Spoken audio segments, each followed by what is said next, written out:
करा मॅडम. 34वा जिल्हास्तरीय scout guide मेळावा मूर्तिजापूर येथे माध्यमिक विद्यालयात आयोजित करण्यात आलेला आहे. दिनांक 8 फेब्रुवारी ते 10 फेब्रुवारी दरम्यान हा मेळावा होणार आहे. जिल्हाभरातील सुमारे 1,500 विद्यार्थी यामध्ये सहभागी होणार आहे. आज पूर्वतयारीचा दिवस आहे आणि आपण पाहता आहे की हे सर्व टेंट या ठिकाणी लागलेले आहे.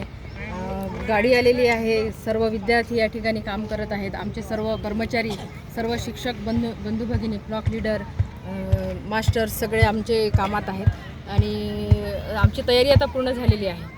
तर उद्यापासून सुरू होणाऱ्या या स्काउट गाईड मेळाव्याला माझी विनंती आहे की सर्व शिक्षक, विद्यार्थी, पालक सर्वांनी भेट द्यायला यावं आणि आमच्या विद्यार्थ्यांसोबत आनंद घ्यावा. कारण स्काउट्स गाईड्स हा मेळावा विद्यार्थ्यांच्या आयुष्यामध्ये एक सुजाण नागरिकत्व घडवण्यासाठी अत्यंत महत्त्वाचा असतो आणि प्रथमच हा शहरी भागामध्ये होत आहे. तर या सर्वांचा आनंद घेण्यासाठी विद्यार्थ्यांना प्रोत्साहन देण्यासाठी यावं अशी मी सर्वांना विनंती करते.